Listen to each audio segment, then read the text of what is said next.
Assalamu alaikum and welcome to Let's Talk Live with Malik, exclusively on Huda TV. I'm so excited that we're live. I know you guys, don't you guys just love that theme song, that Let's Talk theme song? We're live now. I'm so excited about it. So give us a call, 00202-3855-248 or 249. Well, look at that. I even remembered the phone number. That's 00202-3855-248 or 249. Give us a call live right now on Let's Talk exclusively on Huda TV. You guys, I want to talk about actually a serious subject. I want to talk about Islamophobia.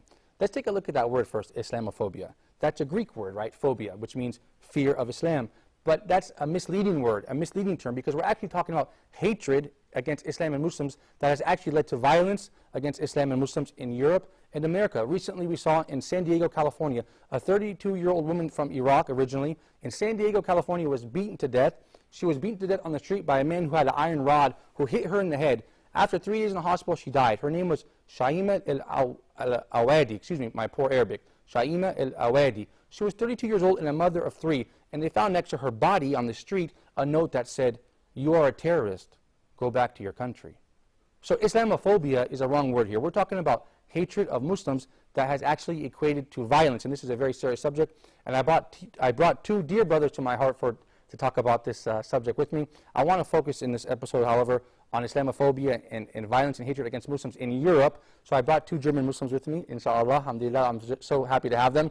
You might know the first brother, Abu Hamza Salahuddin, a.k.a. also known as Pierre Vogel from Cologne, Germany. I also have a regular and a friend, a dear brother of mine. He's been on Let's Talk before, an IT specialist and a prominent German Muslim revert as well, Brother Tahir Boryan. Assalamu alaikum. How are you guys doing? Wa alaikum salam.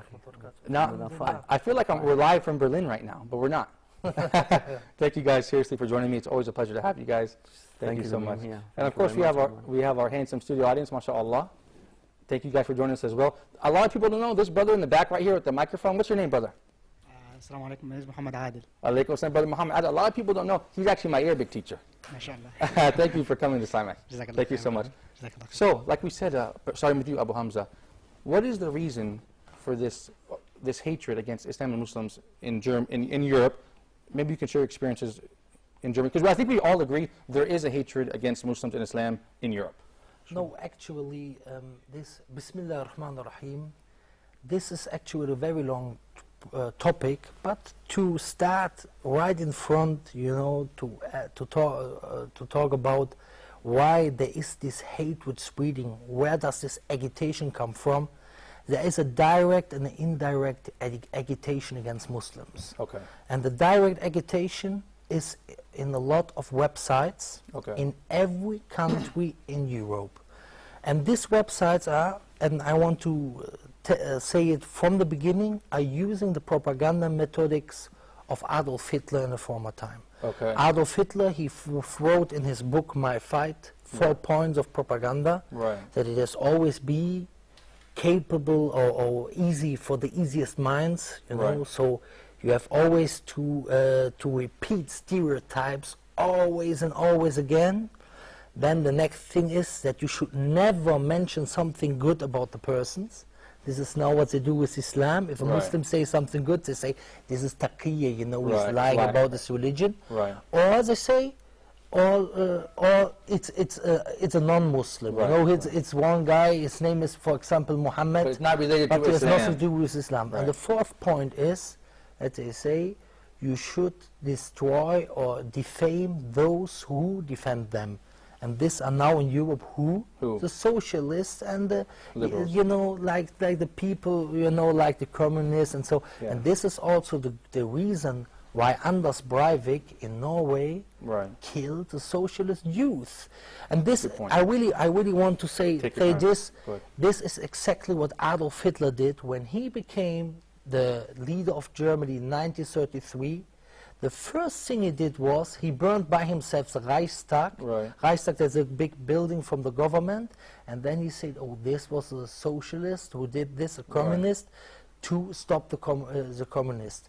You know, of course, the communists are not supporting the Muslims, But you know, we see the same way. How do they call this guy Anders Breivik right now? They say he's insane. I tell you, he's not insane. Because when you read the book, for example, Genocide Worse Than War, that's a book from Daniel Jonah Goldhagen from the US, a Jew from the US. Okay. He writes about genocide all over the world, and he mentions one common thing with all the people who killed children, women, innocent people, everything, that they afterwards said, we did it to defend ourselves. Right. And that's the same what Anders Breivik says right now. He said, I did it for my self-defense. Right. If I don't do it, they will later do it with me. Right. The German Nazis, when they killed little children, they said, if these children will become big, they will kill us. And that's the same what they say now everywhere in Europe about Muslims. There was another guy, Alexander Wiens, who killed Marwa Shabini. Yes, that's excellent. Thank you for bringing that up as well. People forgot about that. You know, there is a lot of things. In Germany, and nowhere in the Arabic media you hear this, there was a NSU, this is a Nazi group, they killed 9 Turkish people. You know, Brother Tahir had mentioned that to me, actually, yeah. There was a neo-Nazi group that had killed... You know, there are a lot of these things, and all these people say the same, like all those who were involved in genocide, be it in Bosnia or in Rwanda, Hutu or Tutsi, or the Nazis or whatever, Red Hammer, all these people, they believe that they are right, and this is what they now say, and this time they say the Jews want to conquer us. Now they say, yeah, the Muslims are dangerous, they are dangerous, dangerous, dangerous, dangerous. And the people are ready to say, yeah, we have to defend ourselves, we have to kill them. Thank you for that insight. Go ahead, Brother Tahir. Yeah, actually I think this will continue because the shaitan exists and his biggest enemy is Islam. So he will find ways, he will look for ways to fight against Islam. And as long as the shaitan exists, and he will exist until the end of the earth and until the Yawm al-Qiyamah. So this is the situation, and he has his weapons and using some, and there are shaitan people, shaitan man, and shaitan jinn influencing other people. So this is the way how it is going to continue, and we have to fight against shaitan, to try our best, and inshallah, and our weapon is Islam. This is our weapon, what we have to use against him. Of course, speaking good, showing good manner, and so on. Of course, excellent point, Brother Tahir. Abu Hamza, those were really strong words you had when you said, and thank you for drawing that insight, that correlation with the Norwegian guy who killed 77 people. They were Norwegians, and he said, I did it because they were socialists. I couldn't figure out why this man killed Norwegians because he's mad about Islam. I knew it. It didn't make sense to me. And by the way, in the media, excuse me to interrupt you, in the media, they said at first, we think it was Islamic terrorism. Then when they found out it was a Protestant white man, they said, oh, it wasn't terrorism anymore, it was a crime. And by the way, I told you that there are certain websites in every European country. There are some movements in every European country. Like in Germany, there is politically incorrect movement. Like in Holland, there is Geert Wilders and his movement. In Belgium, there's Vlaams Belang. In France, there is this Le Pen. Everywhere. In Austria, of FPÖ. England as well, is BDL. And the Greeks, sorry to interrupt you, I want you to keep going, but the Greeks just elected 7% of their parliament, a group called, neo-Nazi group called Golden Dawn, and the guy's already saying all the immigrants get out of Greece. And which is amazing because the Greeks have immigrated all over the world. Now this neo-Nazi group is saying for them to get out, and of course they have hatred against Muslims as well. But there's a new movement right now in Germany called NSW, pro-NSW. It's really amazing what they are doing right now. Really bad. You know, actually, you know, this group is existing for more years now. There was a big demonstration, pro-Köln, pro-NRW, in 2008, and in 2009 also. But they have now a new way to provocate the Muslims, that they come with a Muhammad caricature to alayhi salatu wasalam, and of course, you know, this is something, this is the red line. Insulting the Prophet is for Muslims the red line, and this is what they are now using. But what I wanted to mention is that this guy, Anders Breivik, he was a writer for such a blog in internet who is spreading hatred against Islam in Norway.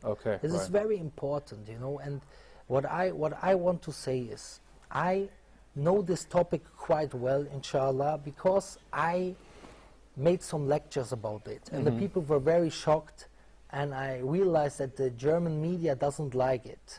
Right. The first time I made a lecture in Basel in Swiss about this topic, propaganda methodic of Adolf Hitler in modern times against Muslims. This is a wonderful topic. Go ahead. I brother. did this in May 2009. When I wanted to go back to Swiss They said no.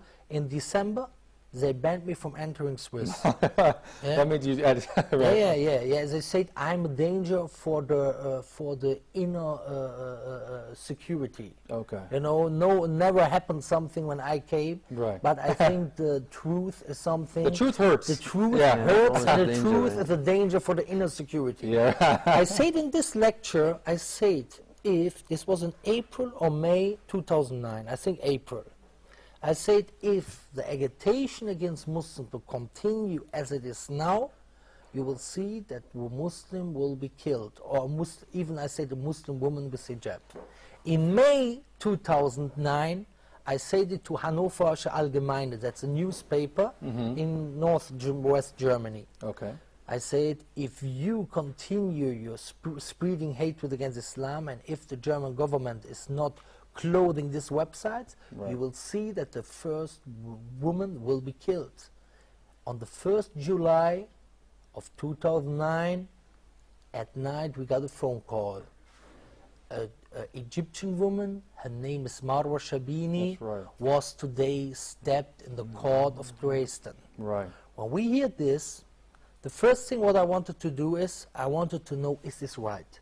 Because maybe we spread something, and later on we realized this guy told us a story, a fairy tale. Right. So what I did is, I looked at all the newspapers and the internet and all the news. I didn't find anything. Then late at night, there came some news. A woman was killed in the court. Right. It was something about a quarrel in the playground. Right. So what I knew immediately, that the German government, and I say it very loud, I don't care about them, that they want to hide this fact. They want to be very quiet. Yeah. Because they are very, you know, they don't like it when people say because of our past. Right. You know, and I also want to mention, not that we have a wrong understanding, not everybody in Germany is hating Muslims, and it's of course like, not. Yeah, we want to make that clear. I want to differentiate. We are not like them. Right. You know, we want to differentiate. There are people who are openly, people who have some tolerance, and there are people who have hatred, but they are rapidly growing minority. Right. So when this happened, we tried to spread it everywhere, and you know, to. Yeah, I have the feeling right now too that they are trying to hide what's happening right now in Germany with this pro-NRW. I'm wondering that many people, when I'm asking, did you hear this? What happened now in Germany? Nobody knows. Because there's some clips on YouTube. I think you both have seen some fighting in the streets and. Yeah, but you know what is the reason for this? Because these neo-Nazis, they took some cartoons.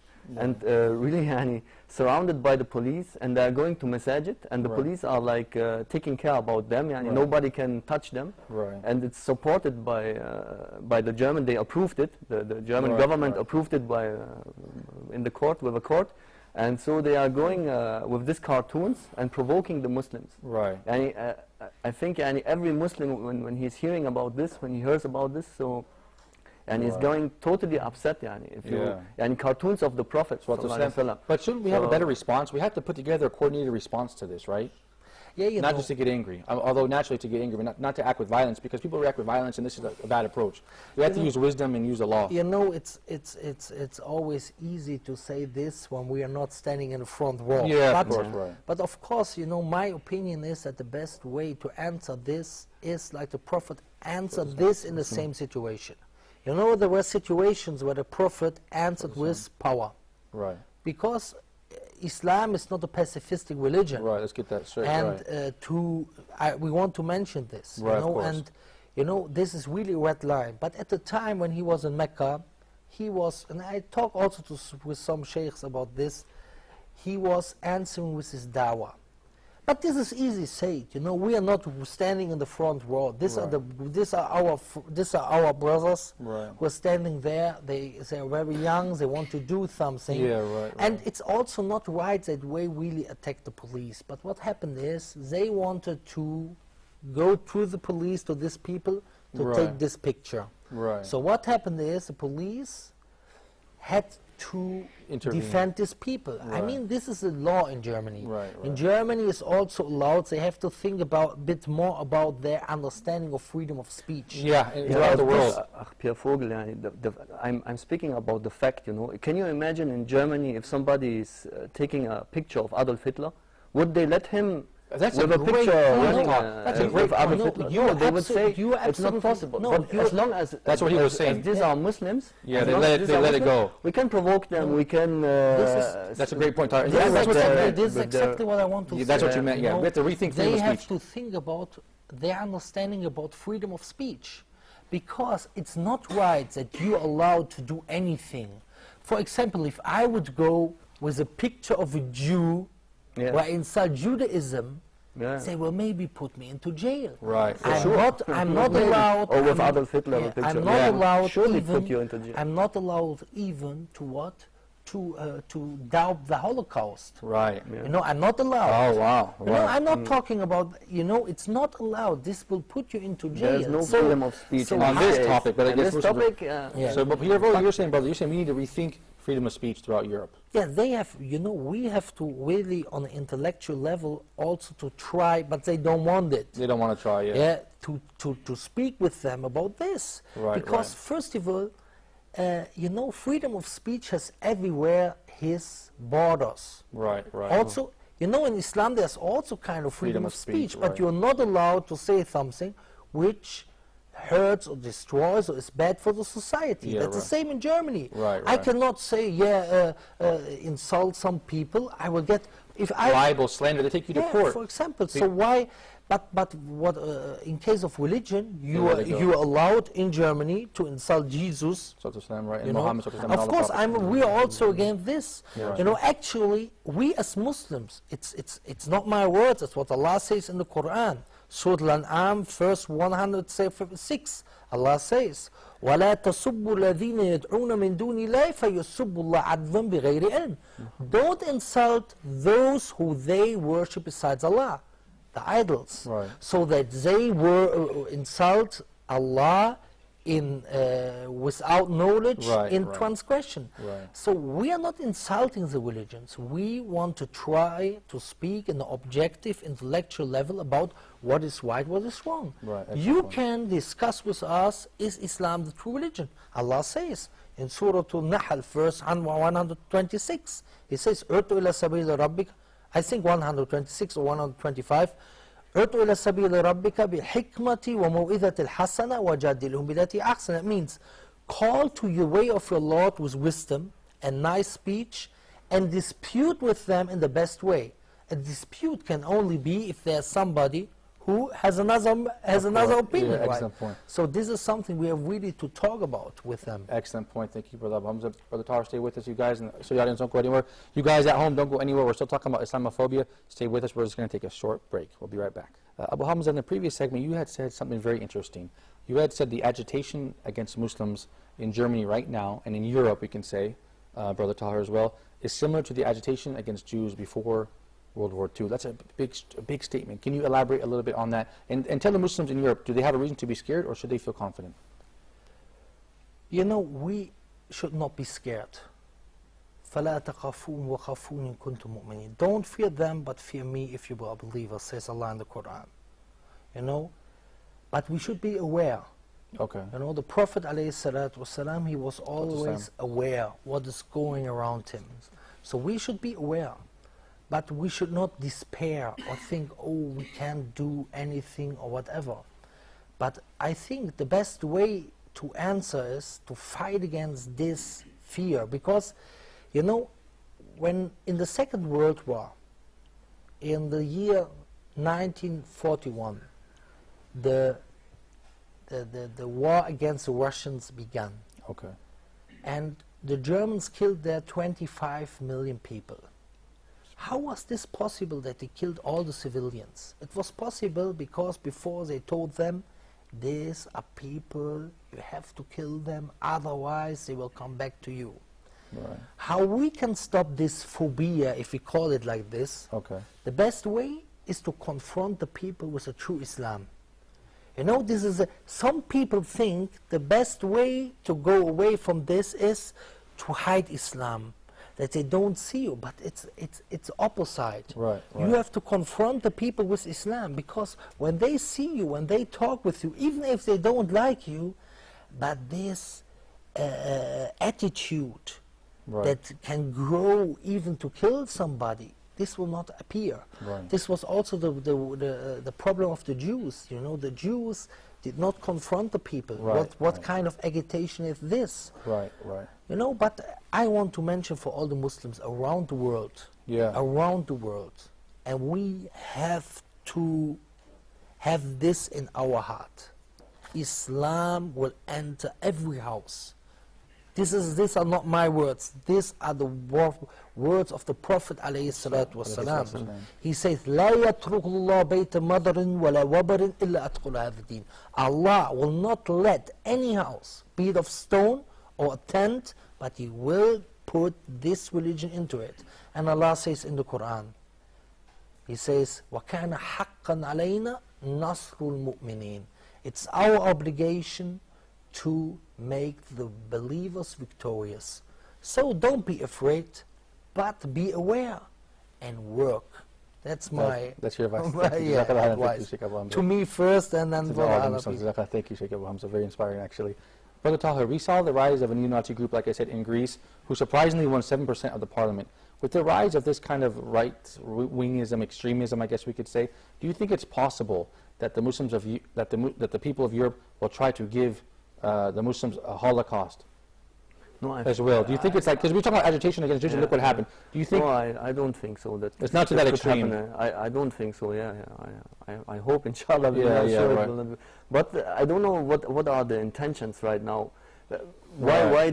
Why the court, the German court, let this people making this cartoons and this Right. provocation. I don't know their intentions. What because it's not logic. Maybe there is like what I thought also. There's like an economic problem right now in They Europe. want to distract people. So maybe they want to focus now on another point, and there is like a black sheep to focus on the black sheep and let the people think about something else. So actually, this is well known from all from other leaders that if there are like internal problems, they want to make a war with another land to focus on not on the internal problems. Right. I remembered right now also something. Maybe it's another No, topic, go but ahead. a brother, a good brother, is called Ahmed von Denver from Germany.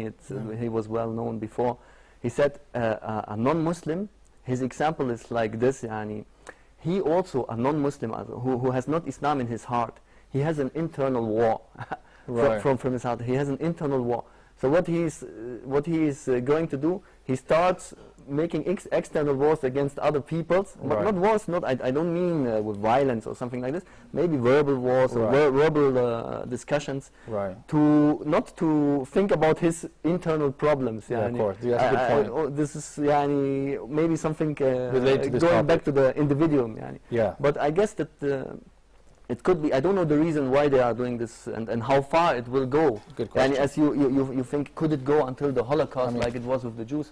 I hope, inshallah, bismillah, it will never go. And what we need as Muslims right now, I think, is like we need to have power, because actually they can do now with the Muslims whatever they want, because the Muslims have no power. There's nobody supporting these people They don't enter who the are like political making scene. protests in the street against this these cartoons and against these actions from these Nazis.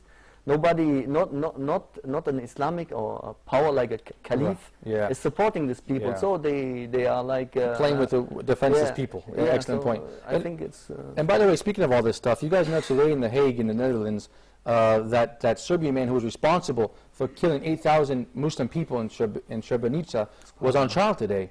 And inshallah, we hope that he will have justice served against him. So that's an interesting topic. And this was just in the 90s when we were talking about we're talking about all this bad stuff, genocide and Holocaust. Look what they did to the Muslims of Bosnia. And that was in Europe. And you know what? If I might add, in Srebrenica, They said there was UN Dutch peacekeepers there, and they pulled out because they said, we can't stop the Serb forces, they're too strong, and they killed 8,000 people. That makes me so mad at him. But Malik, I don't think that he is the one who is the only one who is responsible. They throw him out like now like to the lions right now, yeah, and yeah. but maybe the other responsible people, maybe they are now counting their money or something like this. And this is also what happened maybe with the other the leaders like Mubarak or something. Yeah. He's the one who is in the court. The scapegoat, yeah. Yeah, but so other people who are like also responsible for many bad actions. Yeah, they yeah, are still counting money behind the scenes, yeah. I also want to mention something. When I talk about agitation, I talk about similarities in the way of agitation. Okay. Of course, there is a different situation, and I want to mention one more time Good. and emphasize on that not all Germans or all Europeans are like bad enemies against Islam. And there are a lot of things that speak against that a Holocaust can happen. But at the same time, what I say, we have to be aware. Because the Bosnians, the Muslims in Yugoslavia were more integrated in the Yugoslavian society. Excellent point, Abu Hamza. Go ahead, keep going. As the Muslims are now into the European society. The Jews in Germany, even some didn't even know that they are Jews. Yeah, yeah. You know, this is also. But this means they weren't aware, because they were integrated. Yeah. But we are now not integrated, so we are aware, inshallah. Inshallah, yeah. But I think that some Muslims are really lacking this. You know, there is a very important question, you know, which arises. Why is agitation? Right. Why?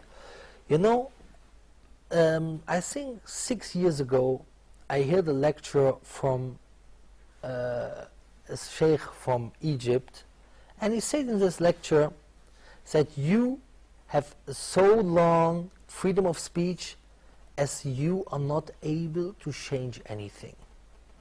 Meaning? But when you become able to change with your dawah, you see the society, you will see that they try to, you know, make you problems. And this is exactly what we see now. In Europe, they know if the demographic situation continues right now, and the dawah continues right now. You know, like in German newspapers, it was written in Frankfurter Allgemeine in March 2007, that those who accepted Islam in 2006 were 14,000 people. This was written in Frankfurter Allgemeine. So now you see neighborhoods in Germany, like my son, he was in the school in Bonn, in the primary school, there were from 21 pupils, 16 Muslims. MashaAllah. So that means after 30 years, the Muslims will have a lot of power. So what they try is now, they try to stop the dawah to the real manhaj, and at the same time, they are now making universities. They want to educate the imams for the masjid in Germany. So they can speak their message, right? So they can say their Islam. Of course. Also what you can see, Pierre Vogel, that before these problems, what is happening right now, there was this other project with Lease, right?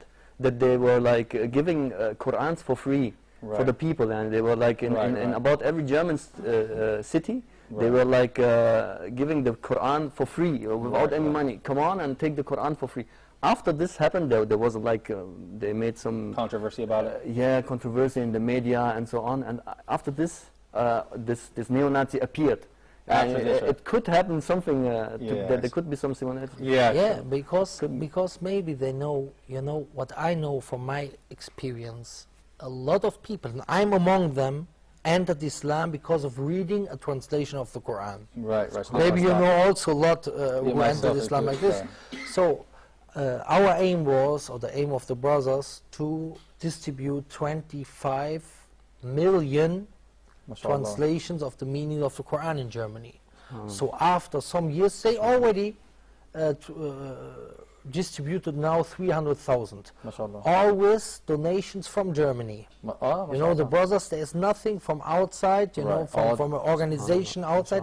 Because what they wanted that there's no name inside the book, you know, like a stamp, this organization, this and that. Because so every Muslim can share. It's a Quran.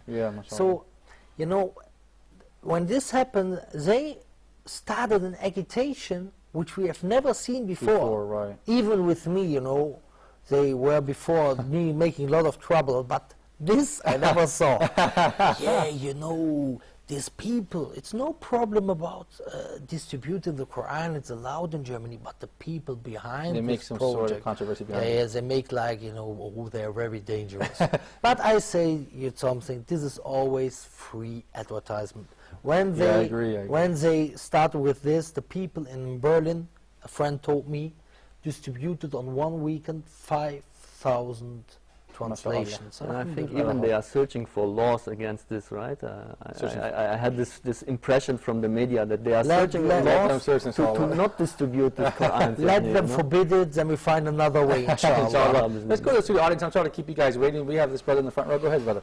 Assalamu alaikum. Assalamu alaikum wa rahmatullahi wa barakatuh. What's your name, brother? Where are you from? I am Muhammad Garba from Nigeria. Nice to see you. Go right ahead. But it makes me happy a lot whenever I meet some other my dear brothers, Muslims from other countries like this. We give thanks to Almighty Allah who has guided us. So this come in consistence with the word of the Prophet who said that this religion, so this religion is going to be spread. So wherever there is a night and the day, alhamdulillah. In fact, I'm very grateful and congratulate you, brother, from Germany. So, but my question is that, as you know that based on the current situation now in Germany, that the Muslims, they are the minorities. So among the populations. So based on all these things that is happening, the Islamophobia here and there, although the constitution is the man-made one. So, but still, they are claiming human rights here and there. Is this not a constitution not protecting the right of the minorities? So, excellent. Or what the government is doing towards this, or the government keeps silent, looking that they should be fighting Islam like this? Excellent point. You want to answer? You know, to be fair, you know, for example, the one who killed Marwa Sherbini, he went into jail for life sentence. So. I want to be fair, that the people don't get the impression that we in Germany we have to go like this.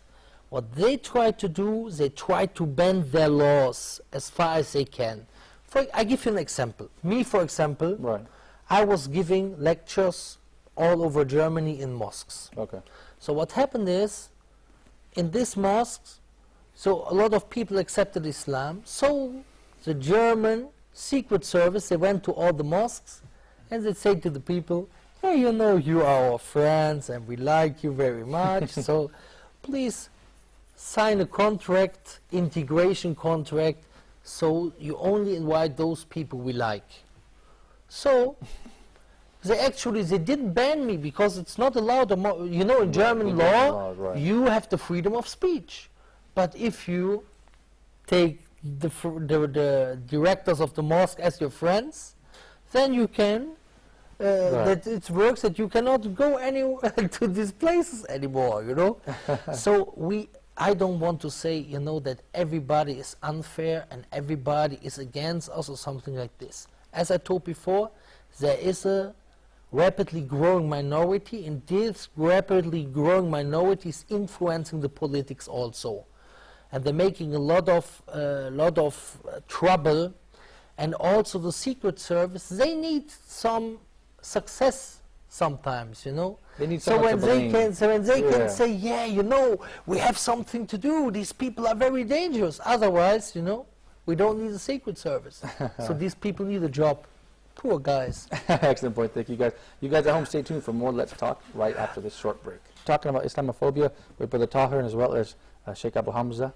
You guys, I think it's an interesting discussion today. It's always interesting to talk about relevant issues. I was shocked recently when I saw on the news, you know, this Islamophobia of right-wing groups, they say it's a small number. It's not a large percentage of people. But like you said, it's growing. And something else. You know, a lot of people, they are afraid to show that they are from them. Right. Adolf Hitler, it's also from history, in 1928 he had 2.6% of the votes in Germany. 2.6% only. In 1933 he won. So when he won, suddenly everywhere in Berlin there were this flags, you know, for the Nazi party. All of a sudden, so like the this. people were wondering, how come Right. the So situation is like this? So, you know, it could be that there are much more than those who really stand in front and openly say, yeah, we are against them. Right, excellent point. Brother Tahir, you know, Sheikh Abu Hamza told me a funny story, interesting story, about Turkish immigrants and their lack of integration in Germany. Do you like to share that story? Do you remember you told me that? You had talked about the Turkish people in Germany, they're not well integrated, we can say, into German society, and this causes agitation for the German people. Do you think this is a major point or no? This is what is talked about. You know, there was also written a very bad book about the destruction of Germany by Thilo Sarrazin. This was also a milestone in the agitation against Muslims. It was written in last year or 2 years ago, and he was writing about why are the Muslims so bad integrated, and he mostly took the Turks as an example. And this is unfair. Because you said when the Germans go to Turkey, they like them.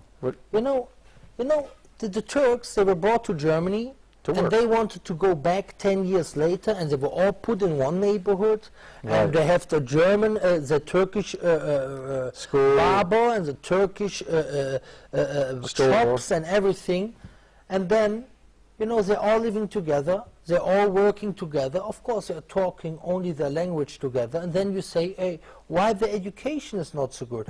They were actually people who came from Turkey, and they were not the best educated people of Turkey. This is the reason why they went to Germany. So they say, look, these guys are not well educated. Look, we have Koreans who came, they're much more well educated. Yes, yeah, these Koreans who came to Germany, they are people who own firms and factories. Of course, they have a different background. And then I say to them, you know, it's amazing. You know, the Germans, all holiday, they go to Turkey, and they say, oh, nice people, so much hospitality and everything. And then they come back to Germany and say, hey, I have problems with the Turks. So I tell them, you know, if you have problems with the Turks in Germany, this is what the Germans made out of this Turk. So MashaAllah, very funny story. That's a nice way to look at it. Let's go to the audience. So do we have a question? Yeah. Assalamu alaikum. Alaikum salam, brother. How are you? Fine, thank you. It's not actually a question. It's more of a contribution, talking to what he said. Personally, I think Islamophobia is kind of a propaganda by the enemies of Islam. I can say the governments, the enemies, the governments that hate Islam. They are trying to use the citizens, the ignorant citizens, as a tool to destroy Muslims, because they know one day Islam is surely going to come up. So personally, I think if you see someone that really has that hate against Islam, you should talk to the person in a different way, because I kind of term them as ignorant people. So you should bring him out and talk to him in a different way, because, oh, they're just ignorant. And talking about Breivik, his main problem was that Islam was growing in Europe, and I think the socialist governments also, they were doing nothing about it. He talked about multiculturalism or something like that, and that was his main problem. So what we can get from that story is that at least with all what they are doing, Islam is still growing in Europe. And what you said about them calling it a terrorist attack, then when it came out, they changed it. They're calling him insane and some other names like that. So personally, I think everything is going fine, just some little deaths. I think that, thank you for your contribution, actually. I think we will see, do you think, Brother Tahir, in 10 years, that this is just a fad? You know, in the past they picked on different groups. Right now they focused on agitating Muslims. Do you think in 10 years, 20 years, they'll have left Muslims and now begin to pick on Korean immigrants or Chinese immigrants or Mexican immigrants? Do you think it's just a fad that's going, oh, it'll be like this for a long time? I think with Muslims also, when I embraced Islam, it was about 15 years ago. So there was already Islamophobia. And I remember when I was traveling to Turkey as a non-Muslim, when I heard the Adhan, I had a bad feeling. I associated it with killing and so on. So I already took this impression from the media. Even there weren't they weren't yet the 11th of September. But also when I embraced Islam, first of all, I was hiding myself, because it was always Islam was shown in a bad picture. So it will continue until the end, until the last day. Against as I said, the shaitan exists, And the shaitan will fight against the Muslims, will fight against Islam until the end of the last day. And and we are talking a lot of this racism. And racism is also coming from, the first racist was shaitan, right? Because the shaitan said to Allah, you build me from fire, and you build him from earth. And I'm something better. I'd say I'm European, you are Arab. I'm something. This race is coming also from this is coming from shaitan. Something what the shaitan has. So this will continue until the end of the day. You know, I don't worry. You know, when people say, when people want to make a war against Islam and Muslims, it's so futile. They'll never win. You can defeat maybe Muslims in this war or that war, but you will never defeat Islam. So it makes me laugh, actually.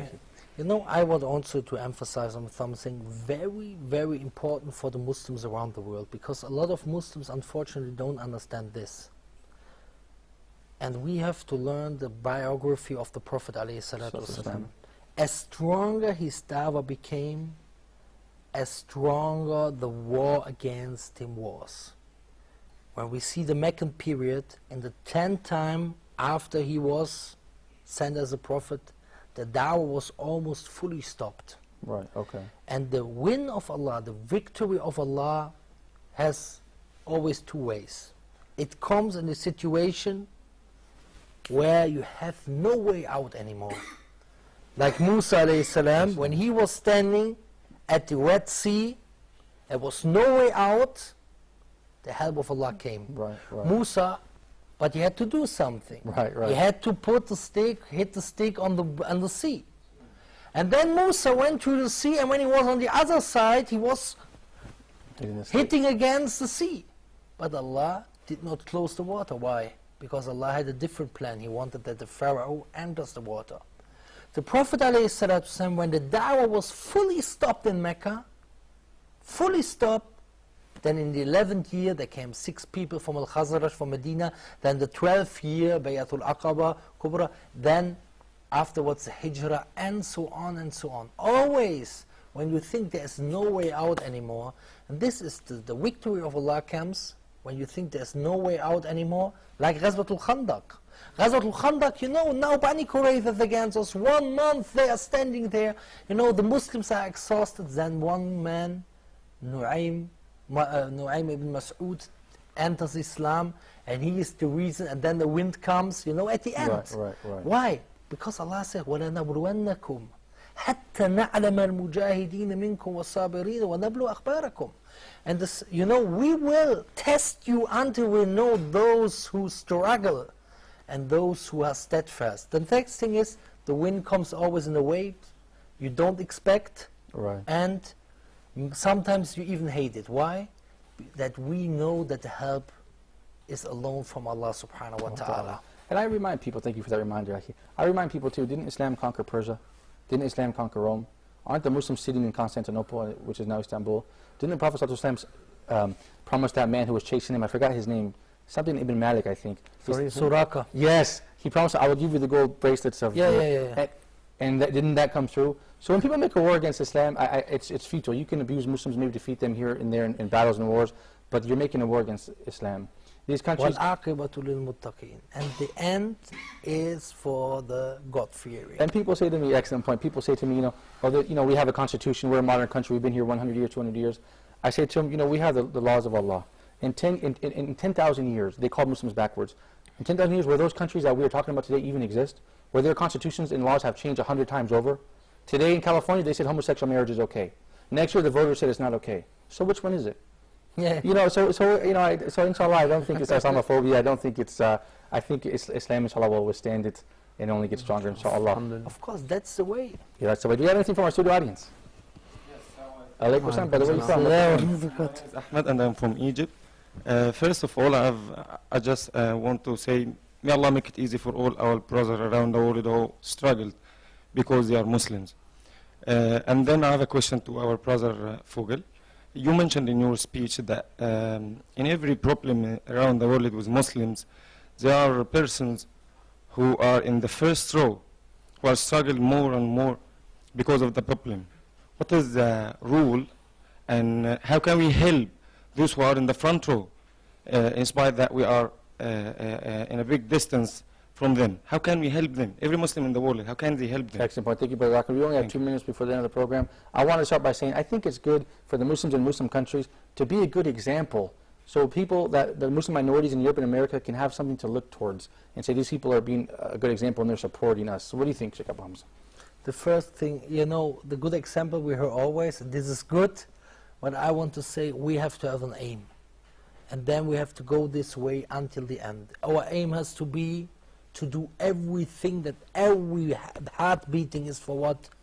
To put this religion into every single house on the whole world. This is our aim. Let's look how we can accomplish our goal, inshallah. Right. I think I think the best way to help them is dua. Yani the strongest weapon of a Muslim is dua.